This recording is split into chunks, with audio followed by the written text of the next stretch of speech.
And straight to the news, Education Cabinet Secretary Professor George Magoha has once again warned candidates and examiners, against exam malpractices as the 2021 Kenya Certificate of Secondary Education examination kicked off this morning across the country.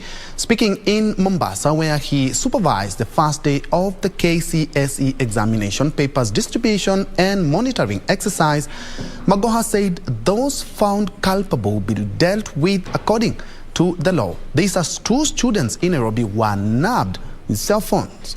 Our reporter Juney Karisa with more details.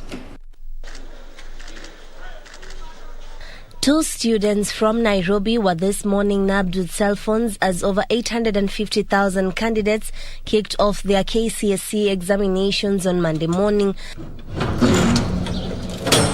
Speaking when he supervised the commencement of the national examination in Mombasa, Education Cabinet Secretary George Magoha says his ministry will show no mercy to the parents and teachers allegedly engaging in any form of examination malpractices. So the children are not guilty. The guilty are the parents, and the more guilty are the teachers, some of whom are basically just traders and crooks. We dismantled one of their cartels in primary schools, having arrested several of them. We have noticed that they have formed another one.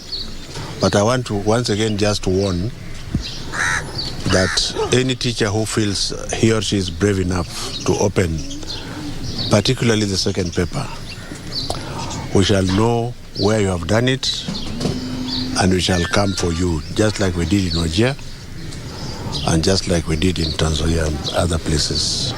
Magoha cautioned examiners against attempting to leak the exams, vowing stand against such elements as he affirmed to deliver a credible examination. A teacher who steals exams cannot be intelligent. He must be very stupid. Because the teacher who steals exams, a normal teacher should basically identify whether or not his or her children are ready and according to the various levels. Magoha also said 10 choppers are on standby to transport exams to hardship-struck areas as the multi-agency task force reaffirmed of heightened security in clash-prone areas. One of them has just been called to duty right now for a technical reason where an exam has to be delivered to one part of Kajiado, which is remote. And if we are going to follow the normal channel, the exam may not be there on time.